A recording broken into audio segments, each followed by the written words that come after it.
Pasha Paroh. Thank you for tuning. All right, give me 1 second here. Boom, boom, boom, boom. Okay. So today, what I want to do is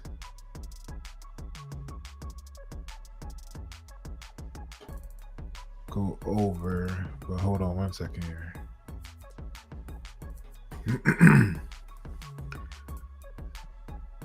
No, it's been a little bit. It's been a little bit. I'm back.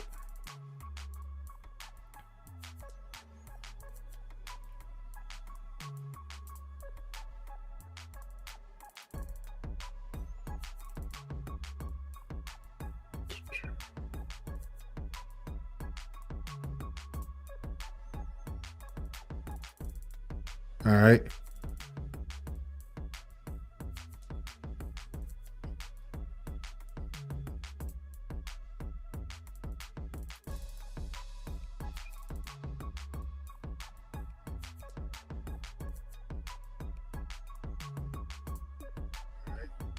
All right, cool. We got audio. Okay. So today, what we're going to be talking about is I did this on. I did this document. I did this publication. I'm starting to get more into publishing. I don't know. So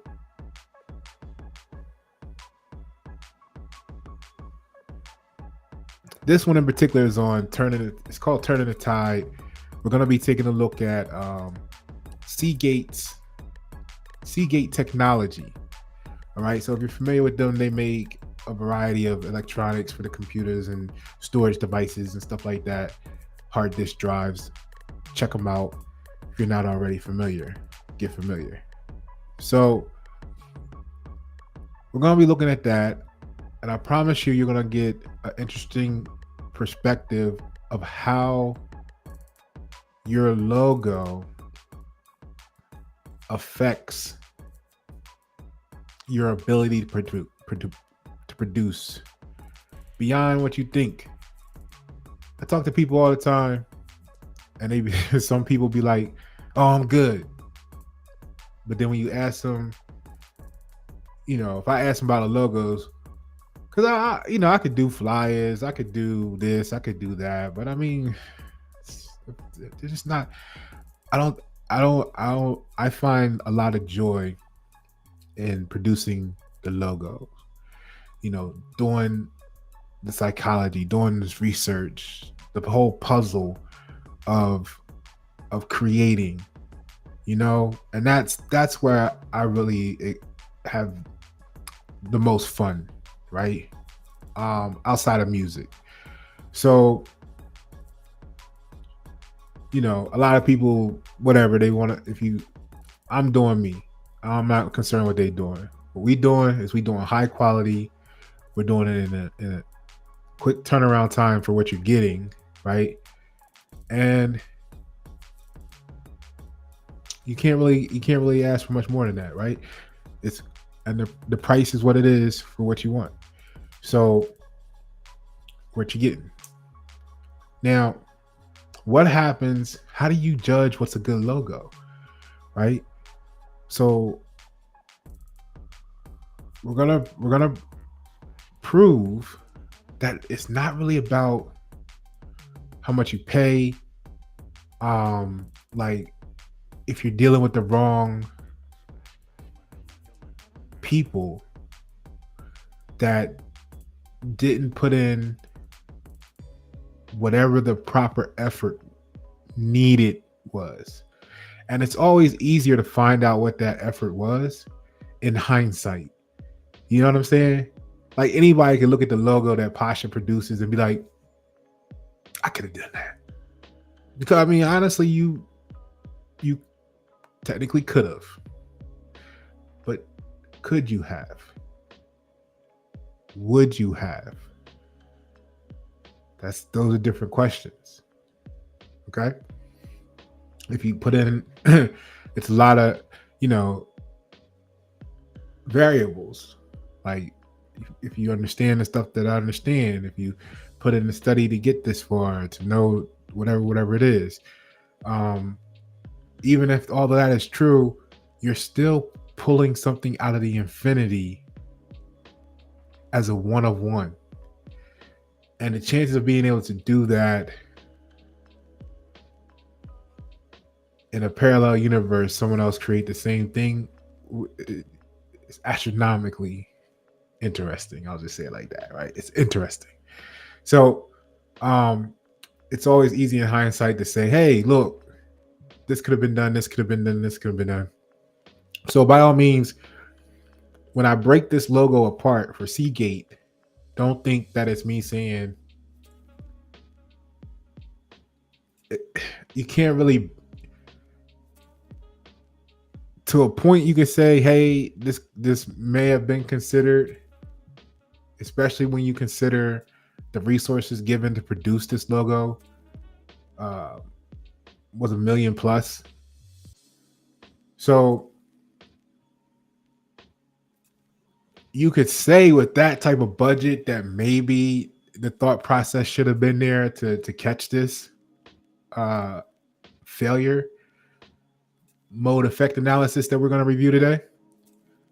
For people on the lower spectrum of the consumer market, budgets under, 10,000 and under, I think it's questionable if it would have been that much research put into it. I like to go as far as possible.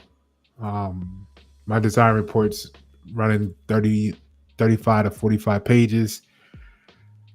The last one was pretty big because it had a lot of components to it, a lot of research. It's international. So I think that one was more like 70 to 80 pages on the design report. It's crazy. But it was well worth it. All the details in there, precision. Everybody's happy. It's getting big claps in Haiti. So that's the feedback I got. Haiti's really enjoying it. So, all right, let's get to it. We're going to promise you're going to look at this different. You're going to see, I'm going to prove to you how drastically little details impact your brand. And I'm going to show you a glimpse of the trajectory or the path that you should be on. That's what we're going to do today. I know it's late. It's 8 minutes into the video already. I'm a little rusty. I've been away for a minute, recovering.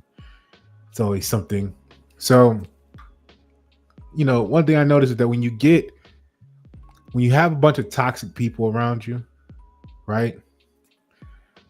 Osmosis, your body, you'd be surprised how much your body is taking in that toxicity, right?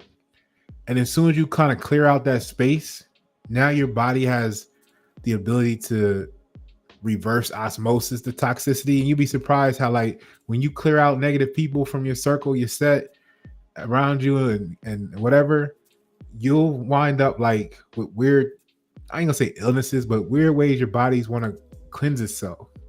And just look at the timing of how that goes down, because it's normally right after you cleared away some, you might not even know that was the toxic person or this couple people were. But as soon as you get after them, your body will start to detox. And you'll be like, oh shit, I just cleared out. I just went through my phone and deleted like 50 people from the phone. Now all of a sudden my body's purging. That energy comes off of you. So, all right, enough about that. I'm getting better. I'm back. Let's take a look at this. Let's get this on the screen and get to this, because this is where the money is. And it don't matter if you're a customer of like someone who's doing a logo for you, or you're a client of mine, or you're a business owner that happens to have a brand and you're looking at your window with your logo on it, and you're going to be looking at it differently after this video. All right, let's go. So, Turning the Tide, Revitalizing Seagate'S Brand Identity for Financial Renaissance by Pasha, Paroh. All right, so the current state, right, we're going to be talking about voltage. Now, for those who know voltage, it's the potential difference.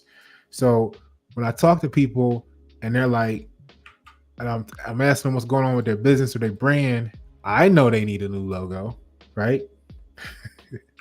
I do, but and I know why, right? But you gotta let people know it for themselves, or else they'll feel like, oh, you're harassing me and you're trying to push me into sales. See, first of all, hold on.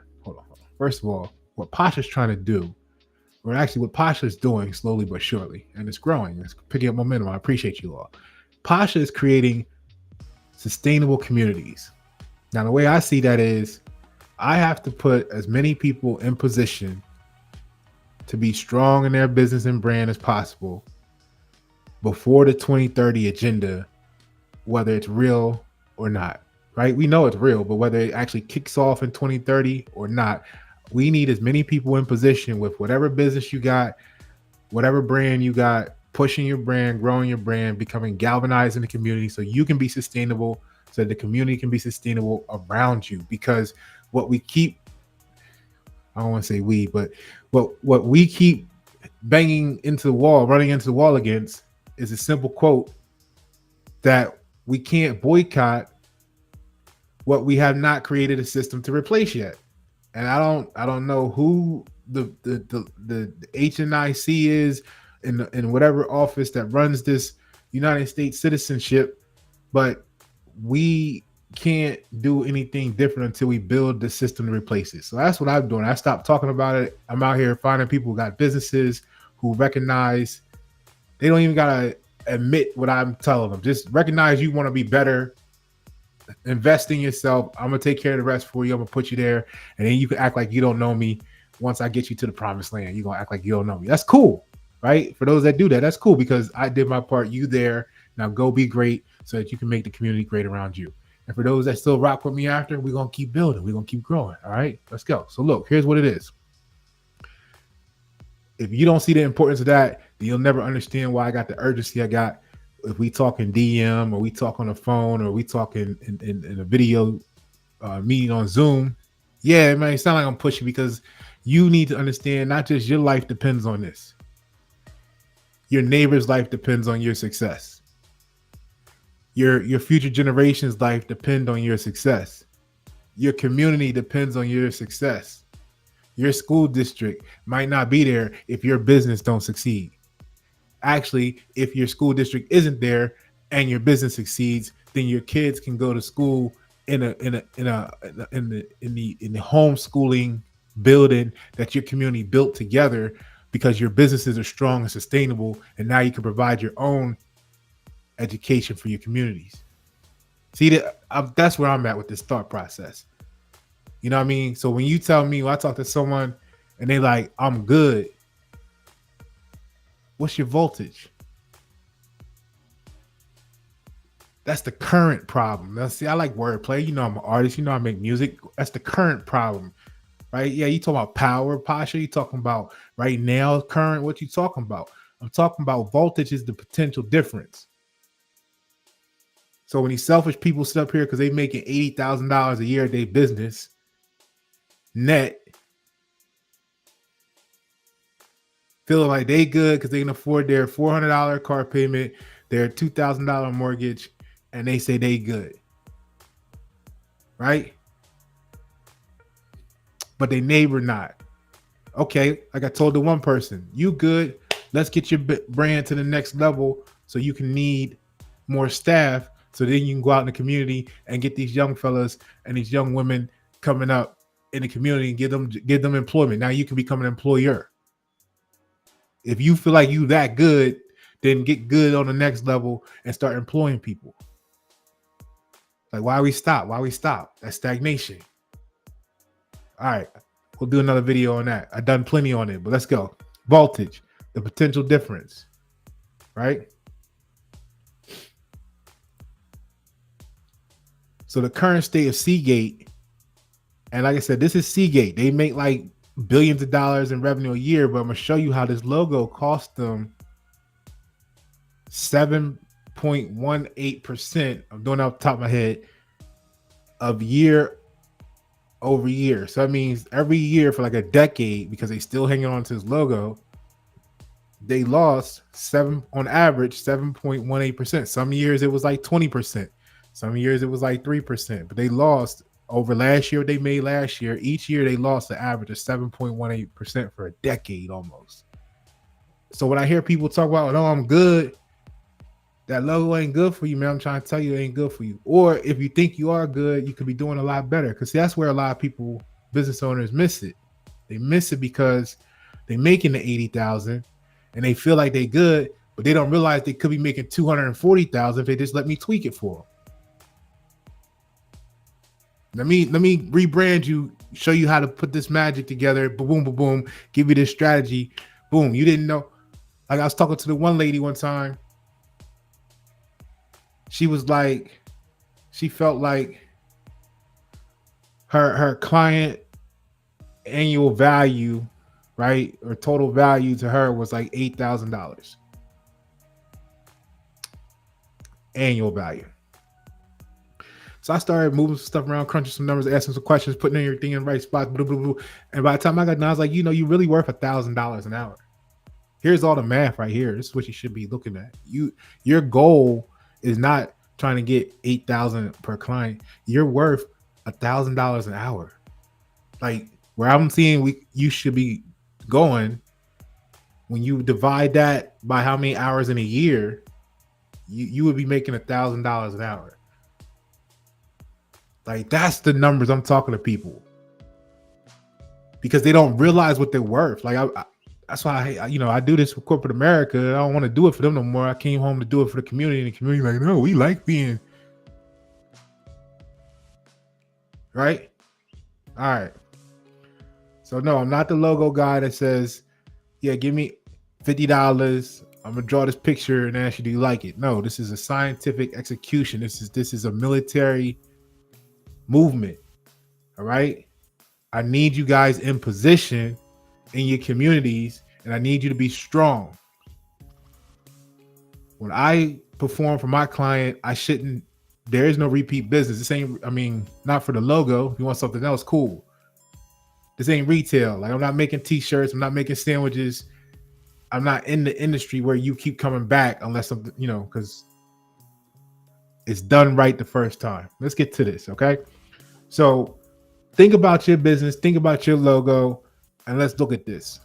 Because people out here talking about they good and they not, or they could be better. So either way, you need to get with me.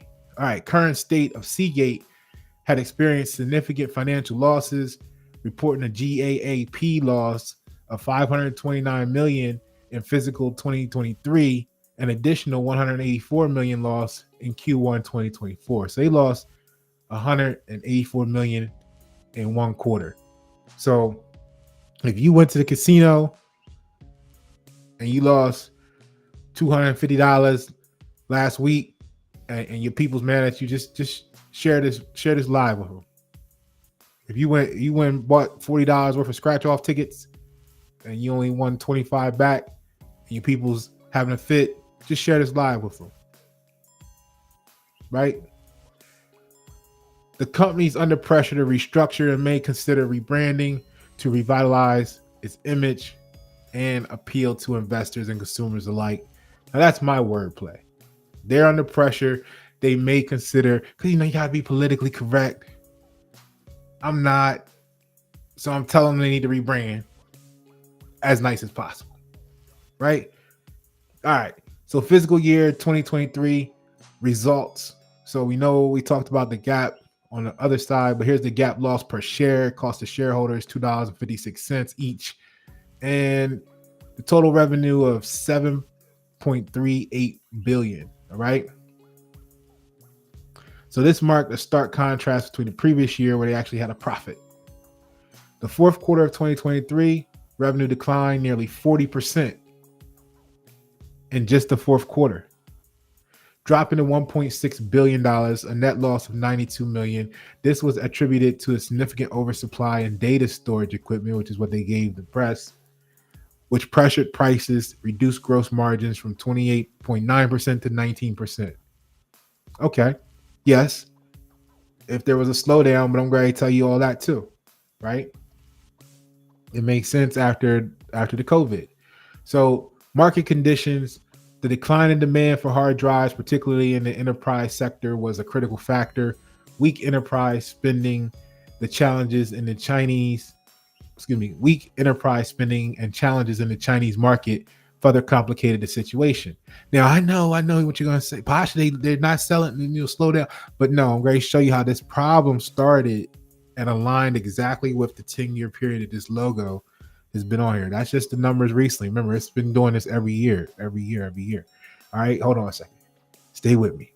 Financial performance in 2024, and I want you to think about your brand as we're going through this. So, physical quarter, first quarter 2024. Here's the numbers here with revenues of 1.45 billion. Discontinued or the gap loss of 88 cents. So they were continuing the trend of losses, indicating ongoing struggles in the market. Settlement penalties. They had some, everybody getting sued right now for something, right? That's what happens when the economy's struggling and broke. So impact on stockholder and customer perception, right? So what happens when the company keeps losing money? The stockholders and investors, they get a little, right? So the financial losses have led to negative perception among investors and accumulated deficit, which reflects the cumulative loss net over time, can reduce stockholder equity and create challenges of obtaining financing. So if you've ever done anything in the stocks, like where you're invested in companies, you probably read their K2 reports and all that good stuff. So you're familiar with what they're talking about here. Investors may view Seagate as a riskier investment, leading to decreased confidence in the company's future performance. All these are reasons why you need to rebrand. Despite these losses, Seagate stock has shown resilience, outperforming some competitors on certain days, which indicates that not all investors are deterred. All right, so some more information there about that. We can skip ahead a little bit. Now, here's the failure mode effect analysis, right? In the game, we call this I always want to say FEMA, but it's really just FMEA, failure mode and effects analysis, right? Let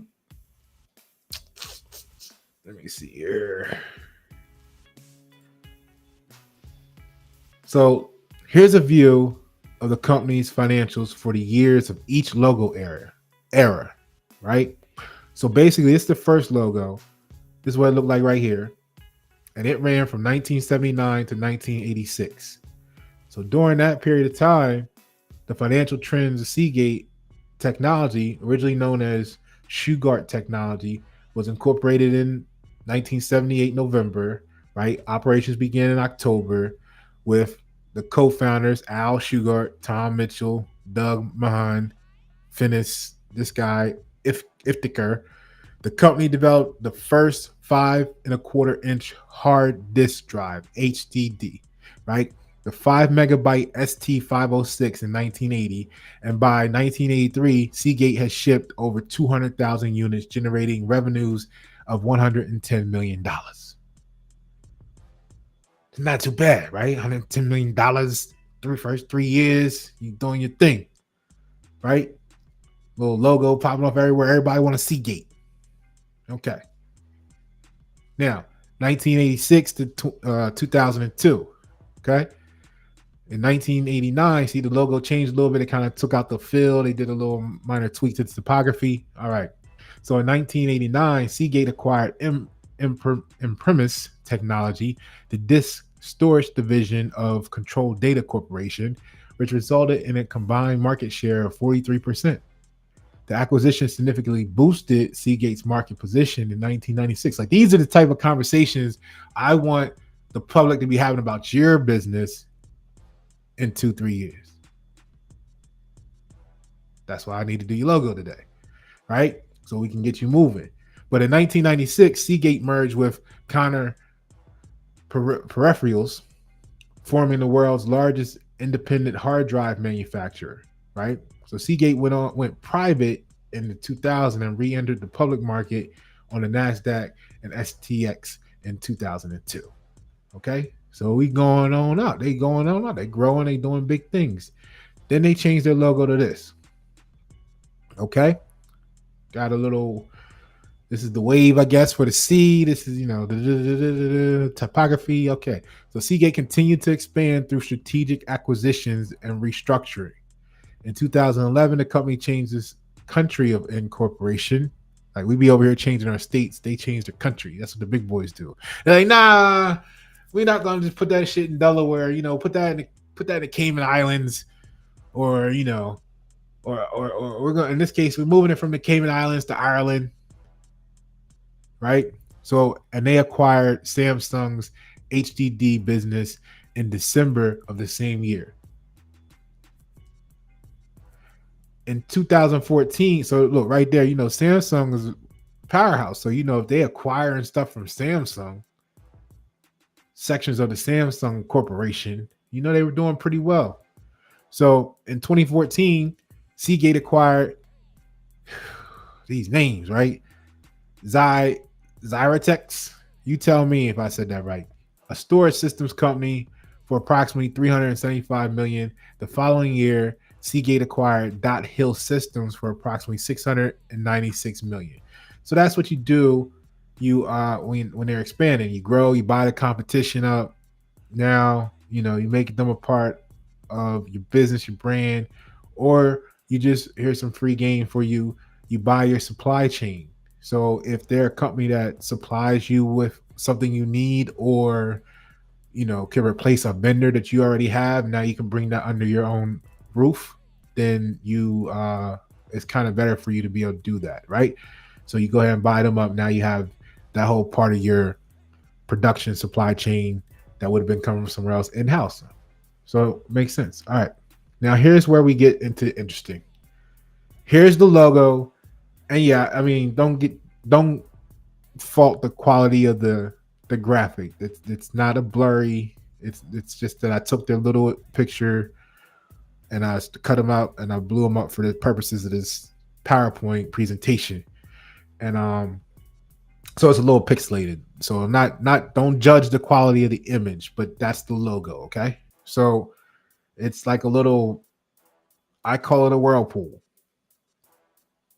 Dun, dun, dun, dun. All right, so 2015 to 2024, Seagate's financial performance in recent years has shown fluctuations. Is the nice, proper way to say it.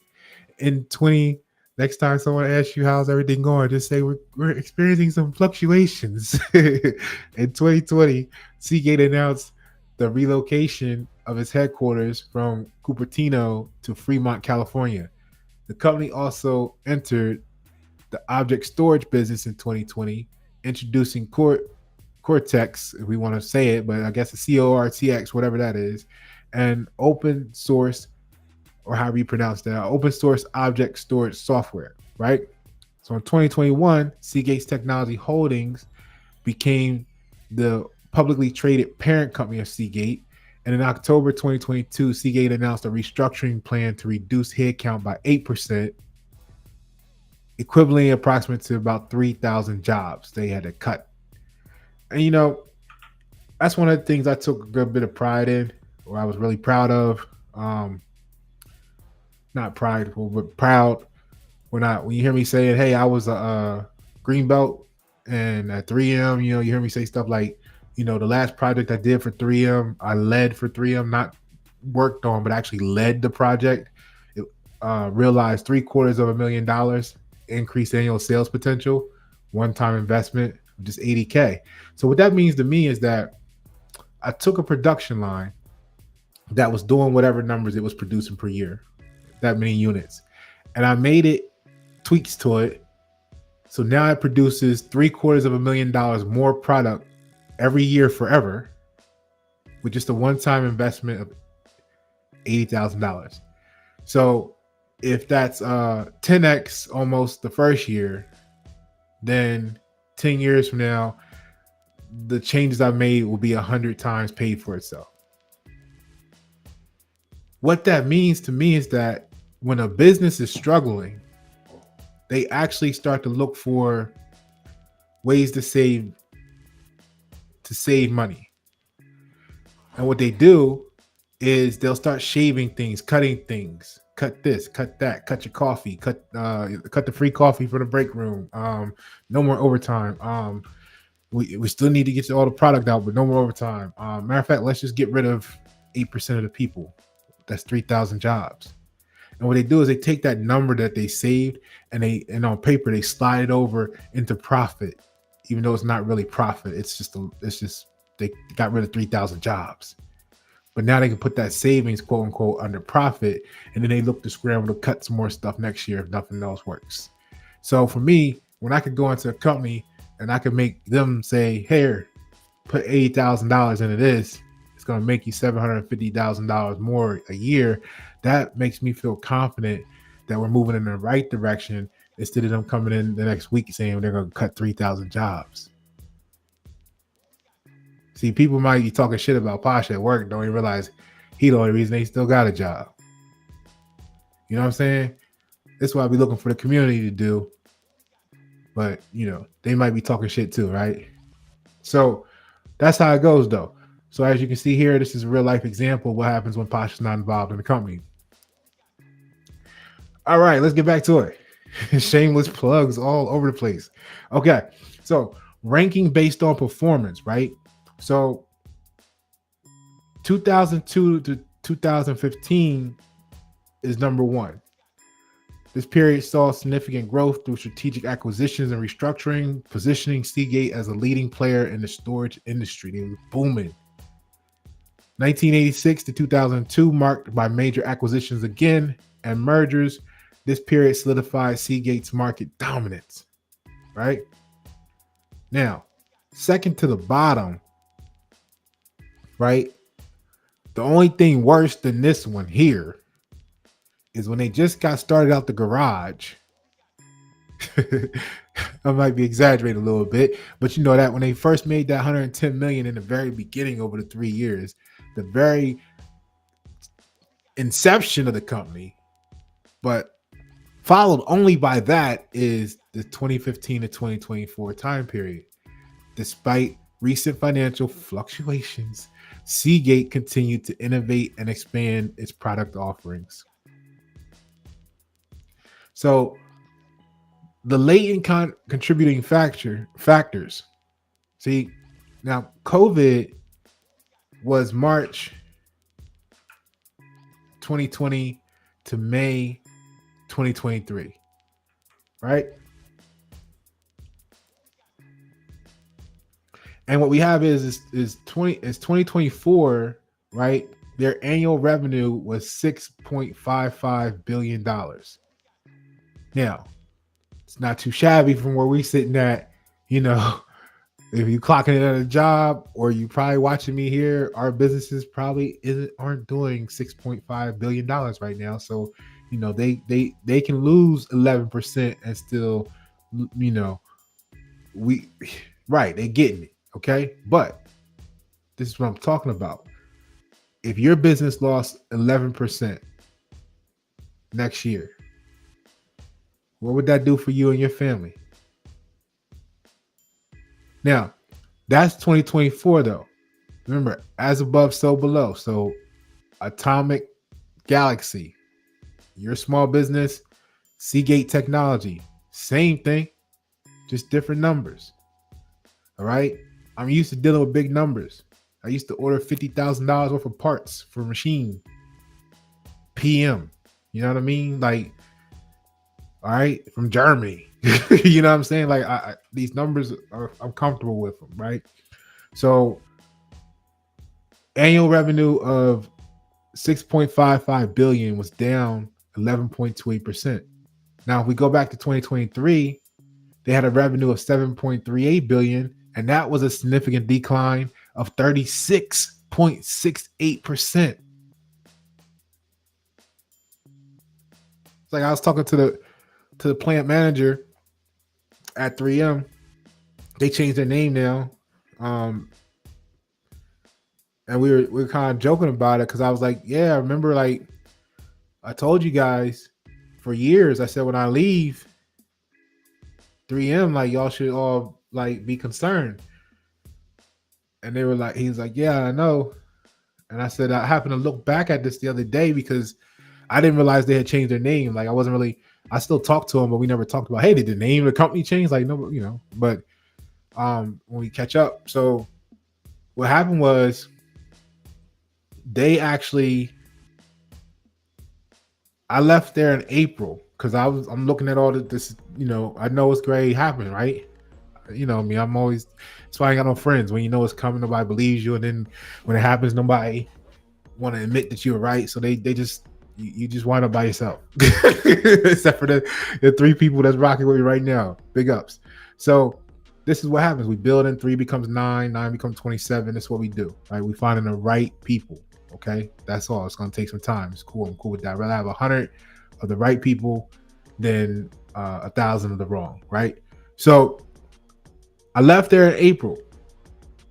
That August, the company started this slippery slope to losing 65% of its entire stock value. And then it got so bad that they spun off their medical division and gave it a new name, became its own company. So I'm pretty accurate with my predictions and timings, right? So that's why sometimes people got to all join together to kind of slow you down or sabotage you or do stuff. But we still here. We still here. We still building. Let's keep going. We got an agenda. We got a goal. We got a deadline. So 2022, the revenue of 11.66 billion was an increase, right, of 9.18%. 2021 was a modest increase of 1.64%, and 2020 was a slight increase of 1.15%. Now let me show you how this breaks down. So this shows that the company remained flat over the majority of the COVID years, right? Which, think about it, everybody was locked down, essential workers only, the panic, the chaos, the oh my God, everybody's dying, whatever, boom, boom, boom. So, and the years, or in the year that era ended, Seagate saw a 36.68% loss. Now, what happened was right before that, there was a 9.18% increase. Now, my little scanning and diagnosis, this says there was a flat period during COVID because everybody in manufacturing know that first year was like shot because nobody knew what the hell was going on, right? It was like, are we gonna work? Are you not gonna work? Are we closing down? Is building closed down? Is people gonna order? Is people not gonna order? Nobody had cash. Nobody had money. People had money. It was crazy, right? Nothing was happening. Then when things started to try and happen, nobody could get nothing. None of the vendors were making stuff. It was behind. Things that you used to be able to get your hands on as far as parts or stuff for the week was taking 9 months. So you might have got orders, but you couldn't sell them. I mean, ship them. So there wasn't technically profit yet because you didn't make it and ship it and deliver it. So that's why those 2 years combined are flat, right? Because it was a nightmare in manufacturing. Then the increase, right, when the COVID kind of like tapered off and shut down, and think by that time things were starting to move again. Like people were essential workers, and then people were going back to work, and then things were starting to get made, and parts they needed to make the parts you needed started to come in. So now there was this rush to get everything delivered. So now they could actually sell and move products. So yeah, they had a little bit of a spike of an increase, 9.18%. However, the year after that, 2023, when everything started to regain what normal would have been, they had the huge drop off of minus 36.68% because all of that real shit just caught back up with them. And at the same time, on top of that, it was compounded because now everybody just ordered new equipment. Every small business, medium business, new business, they all just ordered because of COVID 10 times more gear than what they would have normally ordered. So they set for the next 5 years. People at home was ordering stuff because now they working from home. They set, they don't even need nothing. So on top of the rush, the collapse that would have been there that they sustained because of COVID actually helped prop them up. Now you have the deficit of nobody needs any more product now because you just sold everything to everybody that would have wanted something in the next 5 years. They got it while they were at home or COVID, right? Make sense?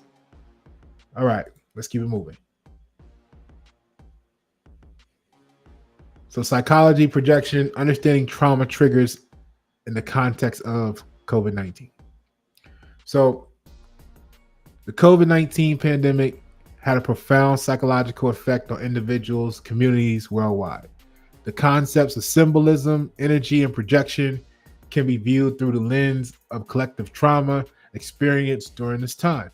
Here's how these elements intertwined and potentially led to the brand's issues, right, that they're having right now. The symbolism of the whirlpool, right? 36.36% of companies with the whirlpool had or are having significant financial issues. So basically almost 40%. If you got a whirlpool in your logo right now, you are 4 out of 10. You are 40, you have a 40% chance right now, real time, of having financial problems. Why? Okay, here's why. The whirlpool symbolizes danger and turbulence, reflecting the chaos and uncertainty many faced during the pandemic. See, subconsciously, you know how it's easy to say, oh yeah, they ride by McDonald's, the kids, and they see the sign, or the Wendy's, and they're like, oh, I'm hungry all of a sudden, because the logo triggers that. The branding, the colors, the everything, the psychology triggers that. It's in their subconscious. They didn't mean to say that they weren't hungry 5 minutes ago, right? See, wonder why I have fun with these tools, right? It is like magic, right? So if you're dealing with the psychology, not that that's good, because they weren't hungry, and now you got to hear McDonald's for the next 10 miles if you don't stop. You could say that's positive, but now what's the negative implications of the same thing? That's what we're looking at right here. Let's take a look. The whirlpool symbolizes danger and turbulence, reflecting the chaos and uncertainty many faced during the pandemic. This metaphor resonates the collective subconscious as people experience the feeling of being pulled under. They still talking about recession, depression, right? The whirlpool, it makes people think about subconsciously the feeling of being pulled under by the overwhelming nature of crisis. The whirlpool can represent the mental and physical afflictions that arose from isolation, loss, fear, leading to the state of flux in individuals' lives basically for the last 4 years, if not more. This shared experience can create a collective trauma that influences perceptions of the brands and their identity. See,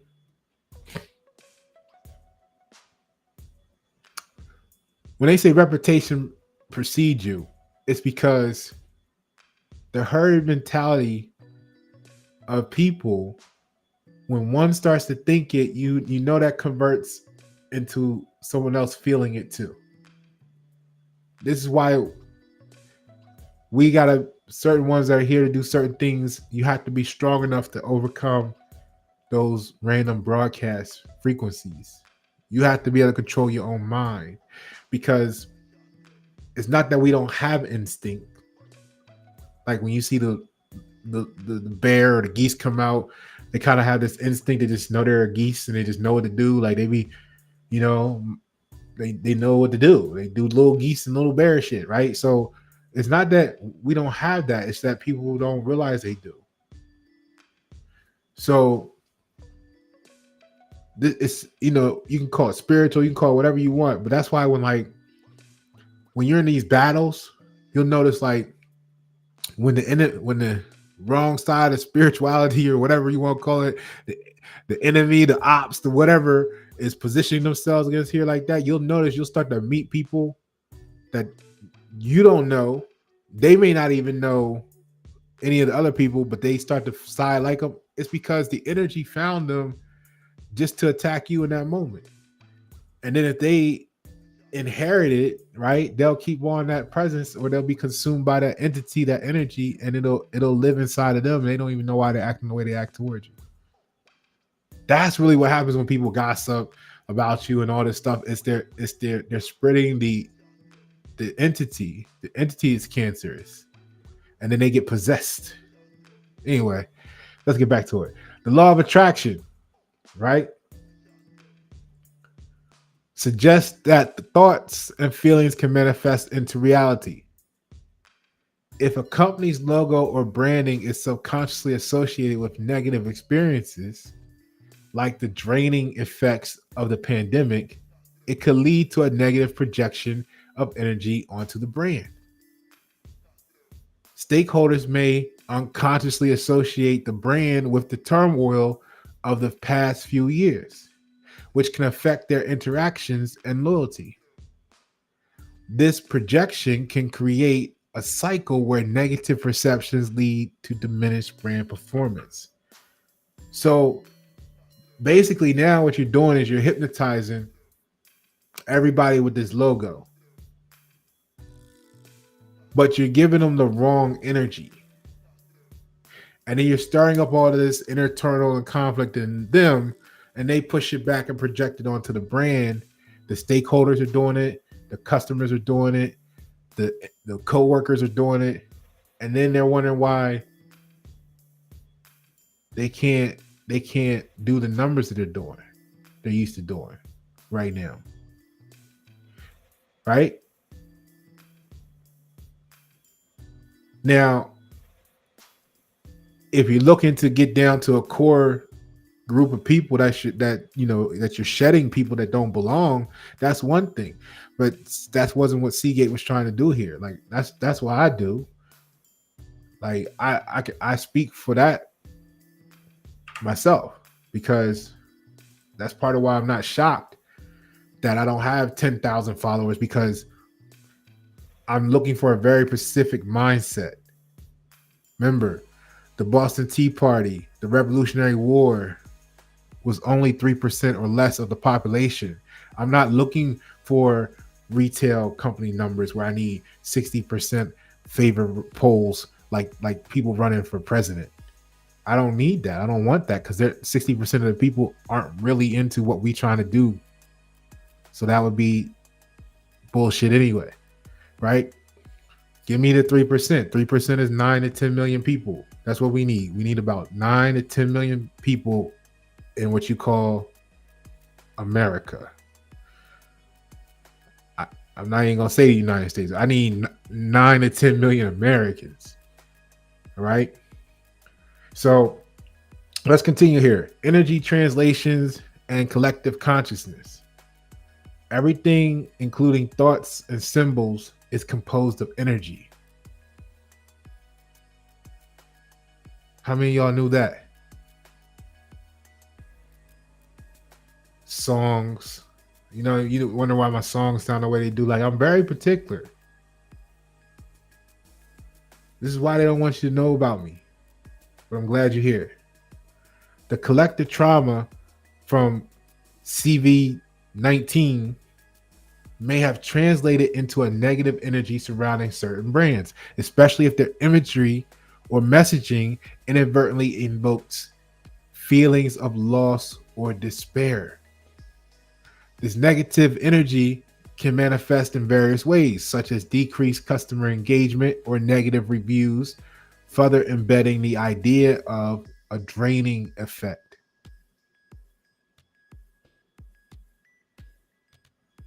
See, this is why, like, that right there is why, some of us are getting the hate that we get, because we really come out to empower others, and people are fearful of us empowering others because it will drain them. So the only thing they can do in their mind to prevent themselves from inevitably being drained of their fake leadership, their fake authority, their fake monopoly, if other people get empowered, is trying to attack the ones who are doing the empowering in the communities. They have to tear us down, so that then they can slow down the empowerment, so they can remain supreme or, at the top of the pyramid for a little bit longer, or as long as possible. You got to understand why things happen in the community. You got to really look at the city's pulse. You know what I mean? That song says a lot. Go check it out. Streaming everywhere. So projection, issues, and stakeholder relationships. So as stakeholders, employees, customers, and investors navigate their own trauma, they may project their feelings onto brands. If a logo or branding evokes subconscious associations with the whirlpool's danger and instability, it can lead to a downward spiral in brand perception.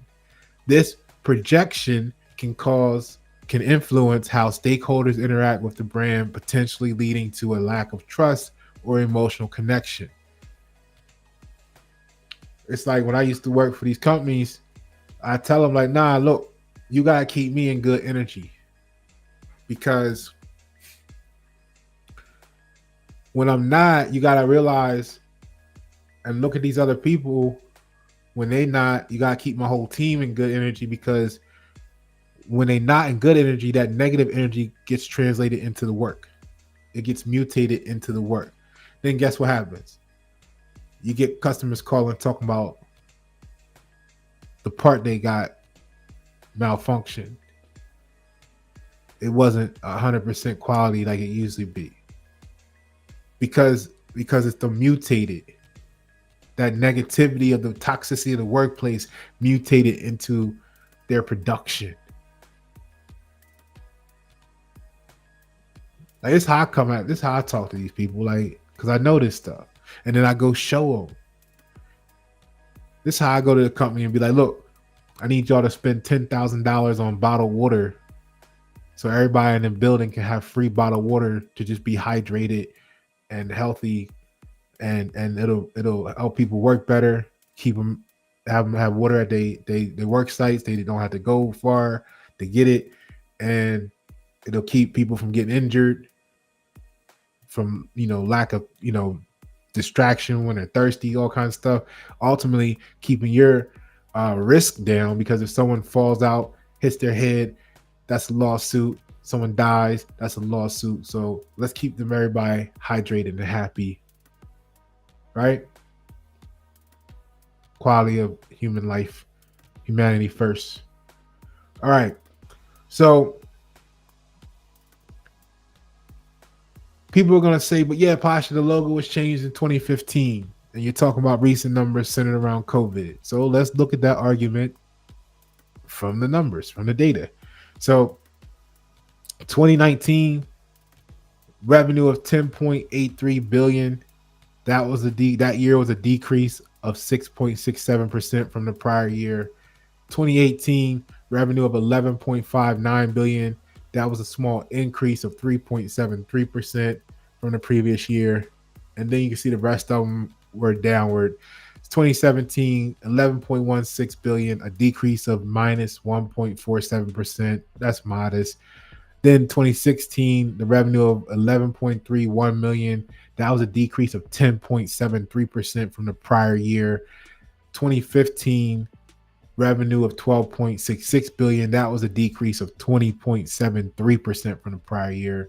So if you remember the other panel, we had some pretty significant drops here. We got 20.73. We got a minus 10.7 change. You got a 6 and change. That's not tragic, but it's still significant. Let's look. Let's go back here. We had up here to minus 11 and a minus 36.68. So when I did the little math, it averaged out to total. Here we are. Boom.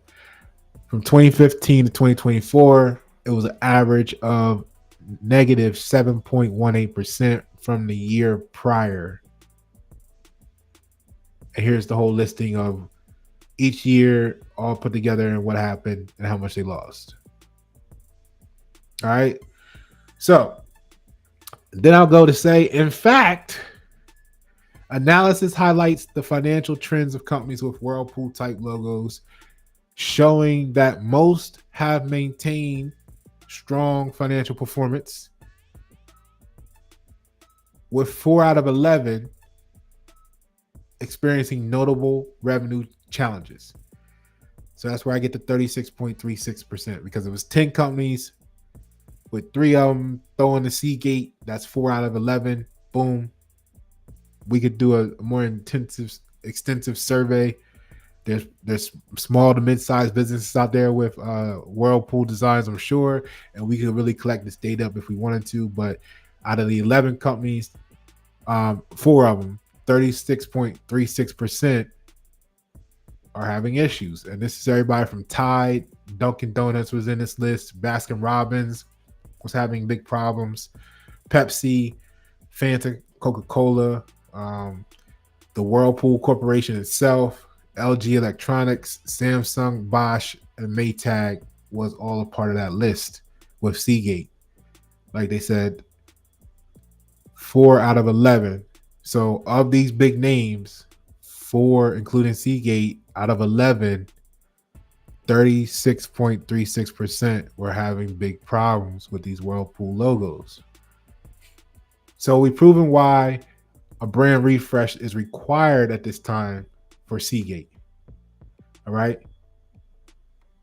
So at this point, of the document that I sent over to them, not on LinkedIn publishing and everything, I I go into like, okay, we know we've identified what the problem is, whether you want to believe it or not, and it's an opportunity for you to rebrand now, because you're losing 7.18% each year, right? Some as high as 36% in 1 year. And I just go in and introduce a little bit about myself.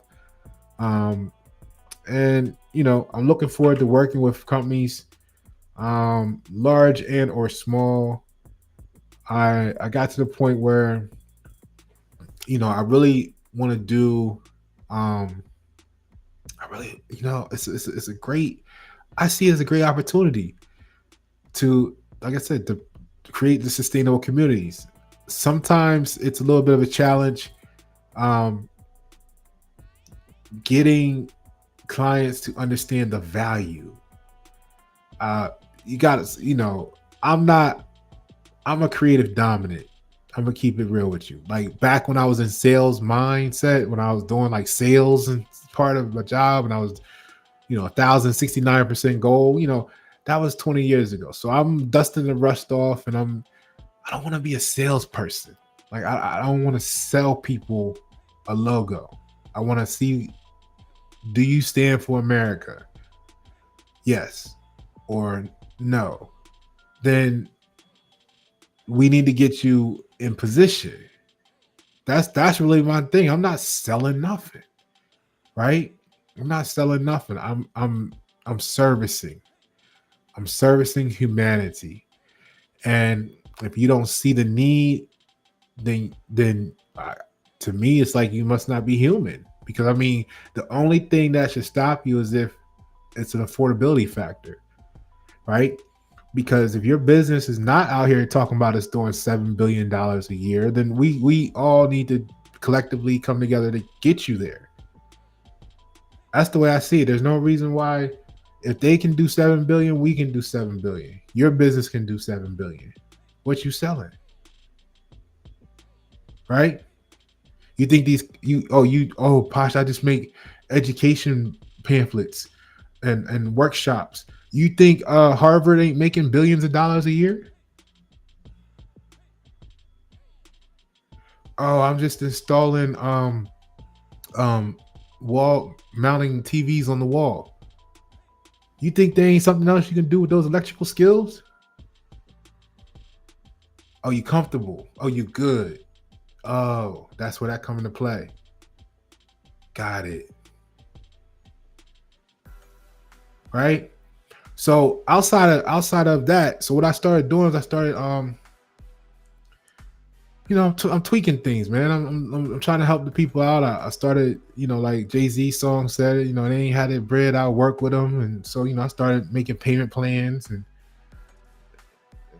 it's going kind of well, so I think I can offer the opportunity to more people who really take it serious that way. And then at the same time, I'm looking to crack into some larger project values. If you're on my Facebook, my social, my LinkedIn, you see I'm positioning to try and get into that realm of like that 10K mark of product and above. Because really, it's not even it's really, people don't even understand what this stuff is really worth. But here, let me show you real quick. Because when you start saying numbers like that to people that don't know any better, they look at you like there's something wrong with you, but it's just that they don't understand the market. Not the market, the industry, right? Like kind of like when you go to the mechanic and you find out that to just run the little wire to your emergency brake is gonna be $800. It's like what the fuck?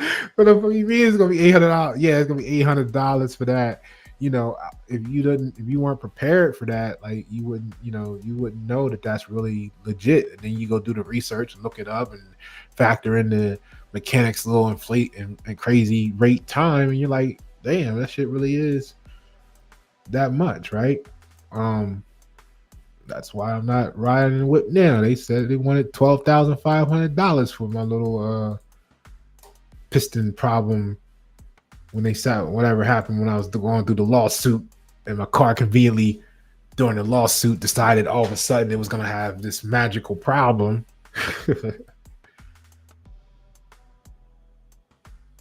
We won't say they sabotaged it, but yeah, they wanted $12,500 to fix it. I was like, man, here, y'all come pick this up tomorrow. Like, I thought about it because I had a little warranty on it, you know what I mean? But the warranty only covered up to $6,000, and I was like, that means I still got to put in $6,500, and we're not even sure if that's gonna fix it or not. And then what happens when the next thing breaks? See, I'm used to having a little couple $1,000s, before my collapse, when I had the flexibility of doing shit, the comfortability of working for corporate America. I'm used to being able to manage $1,000, $2,000. Give me a week, I can come up with $3,000 for a major repair. I'll call that a major repair, right? I was riding Benzes for a while, so, and BMW. So that's the thing about it. Those numbers, not to defer too much off topic, but I want you to not be fearful of that, because a lot of that stuff is over engineered. So where other cars break and you gotta keep fixing the same thing with them over and over again, like normally you only gotta fix those once, and then you could go like another however many, whatever. So keep that in mind. Like, don't be too shocked about some of those numbers, especially with a little bit of older ones, where it's not too expensive but it's not real cheap to fix. It's right there in the middle. That's pretty. I like to go fast, so I'm not really at Mercedes because of the name badge. I'm at Mercedes because, or at least I was, because they were winning all of the Formula One competitions for like a decade straight. They won, the Indy little F1 cars. They was killing them, right? So that means the technology is trickling down. And I don't know about y'all, but the only reason I'm not a felon is because back in the day, I've been in floor police chases that I got away from. So we raced all the time. I got Need for Speed. It's in my blood. Grandma had us watching Dukes of Hazzard when we was growing up. I don't know what y'all was doing. Okay, but anyway, here's the numbers, right? So a business, and this is industry standard, look this up. A business making less than $500K a year may easily invest $20,000 to $85,000 on a brand refresh. That means you already got a logo. You've been doing your thing for a while. And you just want a new logo and a new brand and change everything so it fits what your business is and isn't, and correct the trajectory and fix everything for you. $20,000 to $85,000 is what it should cost you. So when I was telling people, when I first started saying, man, you know what? I'll tell you what pissed me off one day. I was looking out because I always kept, up until I got on the EEOC list, and now I'm banned from corporate America for suing Securitas for discrimination, national discrimination, and everything. And then not being able to go through the court, but I've made it through the EEOC process, so I'm on their list. And now it seems like I can't get a job anyway, so I gotta make the business do what it do. So but what I used to do, I used to always keep the job, right? And that would have And I'll tell you, hold on, let me get big on the screen for you here, because look, business owners out there, if you have a job and you have a business, you really need to hear this, because your job, having the job, may kill your business. And I mean it not from the standpoint of like you working your hours. I mean it from the standpoint of you knowing that you have that job may not have you put as much energy into standing on what your value is, because you're weird. I'm naturally just wanting to help people. And that's really why it took so long for my brand to kick off in the beginning, because I was helping people. They were the right people because I needed them to be in position for what they're doing. Like the Most High had me do a lot of stuff. The word paid mean to satisfy. So they were the right people for who they're going to be helping and everything. But they were the wrong people for being appreciative for what I did for them and helping to support my brand. Because now they act like they don't know you. They don't refer nobody to you to help their brands grow. They want to be the only one that look like they doing something. They got half of what they doing from you, but then they don't want to tell nobody else, because then you help them. And then that's that thing I was talking about, got a power dynamic, all that stuff. And it was just like, I'm looking at it like, man, that's fucked up. Not for me, but more so for the community. Right? So we delayed the community by 5-10 years because people only want to tell you negative shit. Right? That we know that from corporate America. That's why they spend money on retention. 13 to 20 times more likely to talk about a negative experience, even if they gotta wait 7 years to fabricate one. Right? So anyway, the point of the matter is, what I'm getting at is, when you know you got a job and you just want to help people, especially if you're not got no overhead, you might just do it for what they call do it for the low. Hey, what can you really afford? And they might lie to you and be like, oh man, I'll $200. Like, yeah, years ago, I was doing logos for $250, $400, $500, right?